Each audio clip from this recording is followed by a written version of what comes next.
están en País ADN, junto a Isabel Tolosa y Aldros Quiapacase.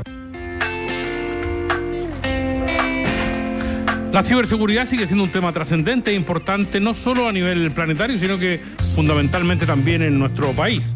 Hay cada vez más preocupación por lo que significa proteger datos, pero también proteger estructuras, proteger físicamente los puntos más críticos de las ciudades y de los países.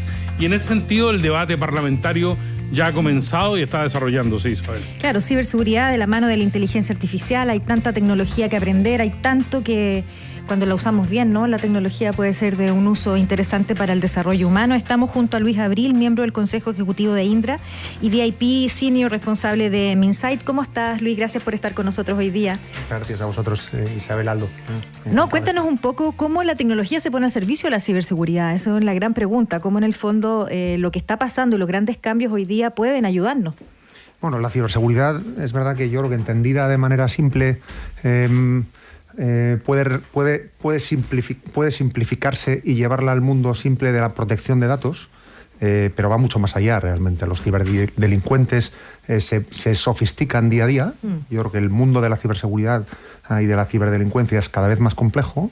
Y esto ya no es un tema puro de datos, va mucho más allá, puede afectar a infraestructuras críticas, no se centra solamente en lo que denominamos tecnologías de la información, entra en temas más físicos e incluso de tecnologías de la operación. Un ciberdelincuente antes te secuestraba algunos datos y te pedía un rescate y no iba mucho más allá. Ahora mismo te pueden intervenir una subestación eléctrica o te pueden intervenir una planta de generación eléctrica o un puerto y te paran la actividad económica de un país. Entonces la tecnología, no solamente del mundo del dato, sino del mundo físico también, te permite proteger todas estas infraestructuras y está al servicio de este tipo de protección. Luis, hablábamos de que ha comenzado el debate en nuestro país con respecto a esta materia, es el debate parlamentario, la creación de leyes y la creación fundamentalmente de salvaguardas para lo que son los datos y la infraestructura. ¿Cuál es la experiencia que se ha vivido en Europa en los últimos años a este respecto? ¿De verdad hay antecedentes concretos de que el tema se incrementa, viene cada vez más complejo? Sí, por supuesto. O sea, yo creo que la actividad de ciberdelincuencia va creciendo y esto es un hecho. Europa en el mundo está a la vanguardia probablemente en cuanto a regulación de todos los temas de ciberseguridad.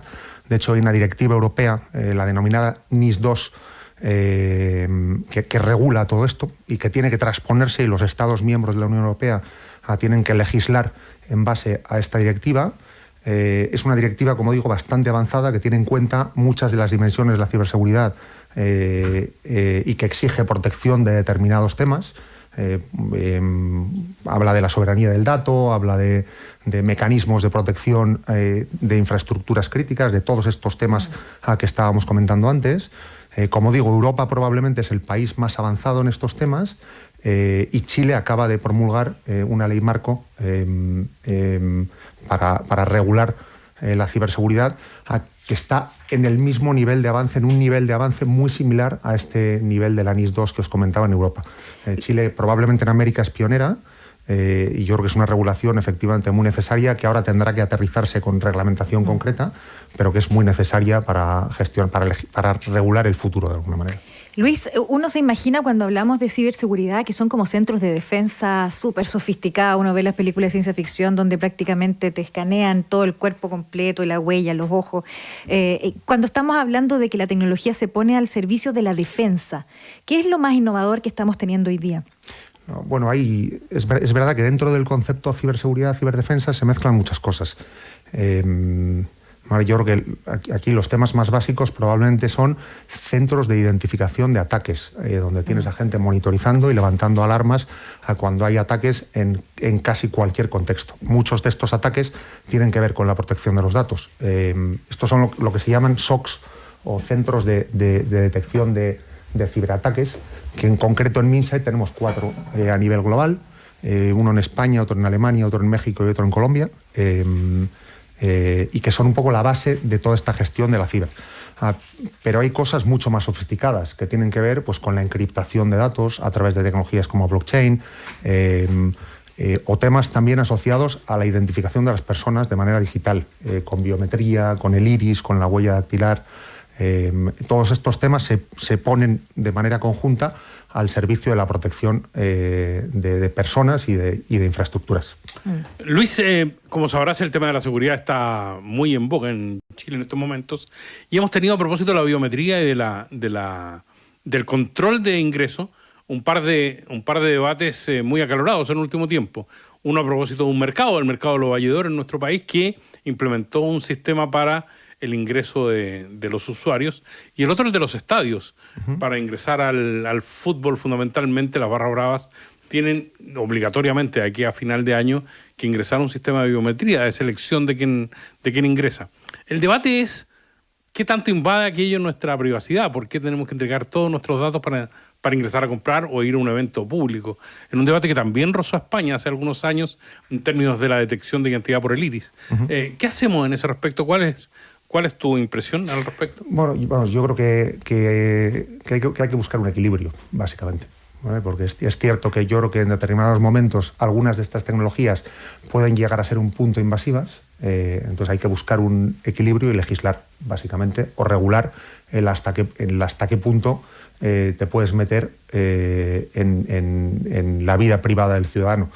Yo creo que los controles de acceso probablemente para mí no representan problema, pero es verdad que hay que ver hacia dónde evoluciona esto, y en el momento en el que entramos en el mundo de la inteligencia artificial, pues la regulación será más y más importante para garantizar pues que todo lo que se hace no invade la privacidad del ciudadano y se hace de manera ética y explicable. Sí, es complejo porque igual la gente está dispuesta incluso a ceder libertades con tal de tener seguridad, pero ahí es donde se abre un debate súper interesante, hasta dónde, ¿no? Pero yo me estaba pensando cuando tú hablabas de lo que significa tener un control. Estoy pensando, ¿qué sería el ideal, por ejemplo, para los puertos de entradas?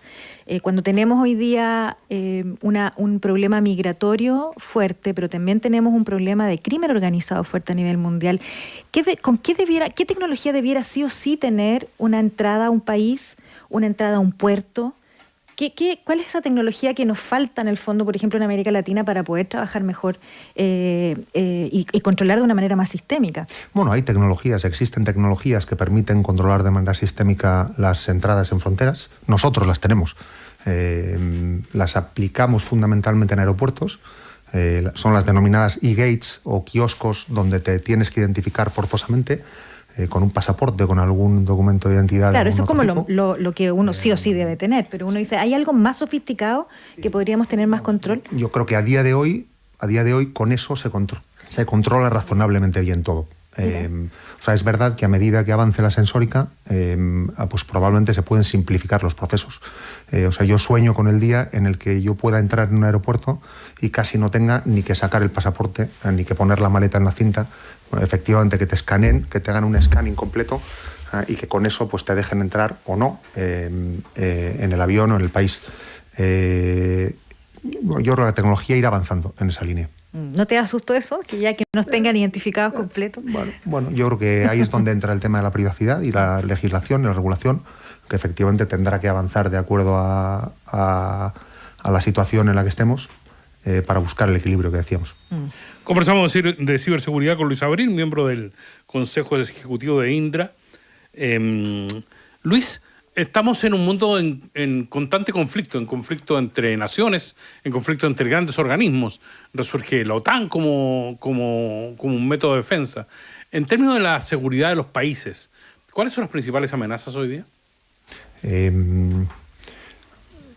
Bueno, yo creo que la ciberdelincuencia o la ciber, en líneas generales, creo que puede ser un arma fundamental en guerras futuras. O sea, yo creo que los países tienen que tener cierto control sobre los datos, sobre sus datos, propios datos, sobre los datos de los ciudadanos, y de hecho en algunos sitios se está legislando en esa línea. En Europa os comentaba que se ha lanzado esta directiva NIS-2. La NIS-2, alguna de las derivadas que tienen que ver con la protección de la soberanía del dato nacional y legisla cosas como dónde tienen que estar los datos sensibles, cómo hay que encriptarlos, cuáles hay que encriptar y cuáles no, quién puede acceder o gestionarlos.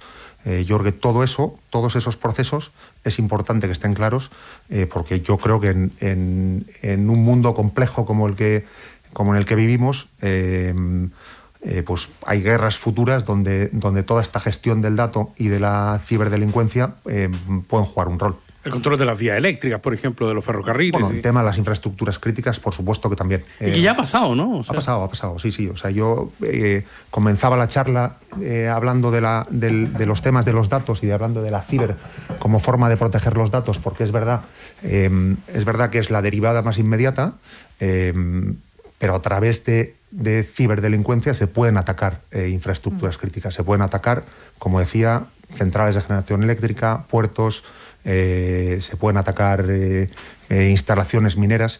En Chile, de hecho, hay sectores que han avanzado en esa protección ya de manera significativa en épocas recientes. O sea, yo creo que por necesidades específicas el sector eléctrico ha avanzado bastante, el sector minero ha avanzado bastante también. Los bancos están empezando a protegerse de manera bastante específica, pero hay camino que recorrer. Yo creo que a medida que el país vaya dando pasos, por ejemplo, los puertos, yo creo que es importante que aumenten la seguridad en términos de entrada de gente, en términos de trazabilidad de mercancías. Yo creo que las infraestructuras críticas requerirán esa protección cada vez más, porque efectivamente son una vía de ataque clara. Yo me estaba pensando que cuando tú partiste en la conversación acá, Luis, claramente la ciberseguridad es como un mundo además complejo, donde siempre los hackers van más avanzados que quienes están defendiendo. Y ¿quiénes son esas personas? ¿Dónde se forman? ¿Cuál es el objetivo que tienen? A veces nos hemos encontrado con niños que quieren hacer juegos, no necesariamente un ataque terrorista, pero en el fondo son personas. ¿Cómo se puede identificar y empezar a buscar a esos hackers antes de tiempo? ¿Es posible? Es una buena pregunta esta, sí, la verdad. Hay perfiles de todo tipo. Efectivamente, yo creo que van muy rápido. Es verdad que aprenden continuamente. Es más fácil también destruir que proteger. Entonces yo creo que juegan con ventaja desde ese punto de vista. Pero bueno, la tecnología nos da una baza buena también para defendernos. Hay perfiles de todo tipo también. Esto sí que es cierto. Y luego juegan con la ventaja de que están deslocalizados muchas veces. Nosotros desde Minsight protegemos, por ejemplo, los ataques de ciberdelincuencia contra procesos electorales que gestionamos en el mundo. Sabéis que tenemos sistemas para gestionar elecciones y gestionamos, pues como hemos gestionado en la historia como 100 o 120 procesos electorales relevantes en distintos países. En los últimos que hemos lanzado y gestionado, la protección de los resultados y del voto y del conteo es muy, muy importante, muy importante. Y detectamos ataques desde los países más remotos. O sea, te encuentras ataques desde Rusia a procesos electorales en el mundo occidental. Entonces, esta deslocalización juega un poco a favor también del ciberdelincuente. Que en cualquier caso, aunque es verdad que va muy rápido y que es verdad que es más fácil destruir que crear, yo creo que tiene que luchar contra tecnología que cada vez es más sólida y que nos protege mejor. Luis, ¿te ha tocado enfrentar algo complejo? Como desde la empresa donde tú representas, que decir esto estuvo difícil, algo que nos puedas contar, digamos. Más en el mundo de la gestión.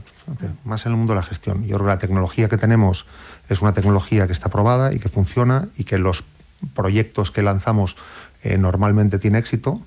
Desde un punto de vista de gestión, lo más complicado ahora mismo es encontrar recursos. Nosotros tenemos una división de ciberseguridad con más de 2.000 personas, pero si tuviéramos 4.000, pues probablemente las emplearíamos perfectamente, porque la demanda es infinita. En Chile, ¿cómo está? Porque nos dice que es país pionero dentro de lo que significa legislación en América Latina. ¿Pero cómo estamos en el delito? ¿El delito de ciberdelincuencia? Sí. No distinto, vamos, similar a otros países. Estáis en un nivel... No está por encima de la norma ni el promedio, ¿no? No, similar a otros países. Y con las mismas características, básicamente. Es decir, los delitos que se cometen en Argentina o Brasil son los mismos que se cometen en Chile. Sí, no hay más delitos.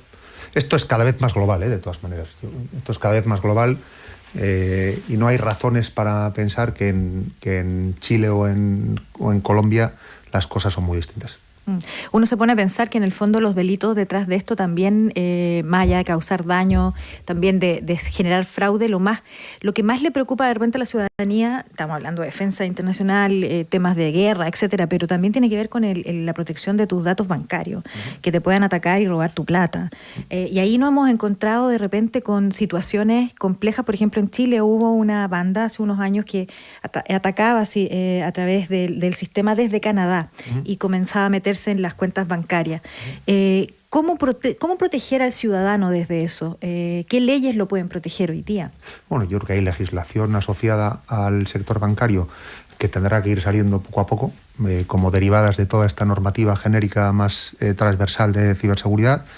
Y luego hay tecnología bastante avanzada que yo creo que en ese sentido nos permite estar seguros, que tiene que ver con la encriptación de datos, que tiene que ver con el blockchain, que tiene que ver con la autenticación con la identidad digital y con la firma electrónica a cuando tú como ciudadano o como persona entras en determinados sitios web. Yo creo que hay tecnología bastante avanzada, como digo, que nos deberían permitir estar tranquilos. Luis, vamos terminando, pero no quiero dejar de preguntarte por tu opinión sobre el escaneo del iris, que está tan de moda en este minuto, que acá en Chile pidieron los datos para poder empezar a usar este sistema, a ver cómo funciona. ¿Crees que eso es el futuro? Bueno, es una de las vías para identificar de manera inequívoca personas, efectivamente. O sea, yo creo que la huella dactilar es una, el iris es otra, el lóbulo de la oreja también es otra parte del cuerpo que es... ¿Por qué son partes únicas? Es que son absolutamente únicas, sí. Que no se repiten en dos personas en todo el mundo. Mira, el lóbulo de la oreja no lo sabía, también es único. Sí, pero entonces yo creo que lo más sencillo y lo más inmediato y donde la tecnología está más avanzada es la huella dactilar. Efectivamente hay una discusión ahora mismo con la información del iris y si das esa información o no y para qué se puede usar. Yo creo que es un tema que todavía está algo verde. Bueno, yo creo que yo creo que la tecnología tiene que avanzar. El qué haces con la información y el para qué la pides, yo creo que es algo que, como digo, está por ver y probablemente requiere regulación. Y si yo tengo un arito, ¿mi lóbulo ya no sirve? ¿Sirve o no sirve? Yo creo que sí. Tengo dos perforaciones. Como si te haces una herida en el índice. Está interesante el mundo que se nos viene. Vamos a estar escaneados. Vamos a pasar por el aeropuerto y la gente va a decir Isabel Tolosa, sí, ya. Luis Abril va a dejar muy inquieta a Isabel Tolosa con respecto al lóbulo de su oreja. Muchas gracias por estar con nosotros esta mañana. Muchas gracias a vosotros, gracias. Isabel. Ahora, chao.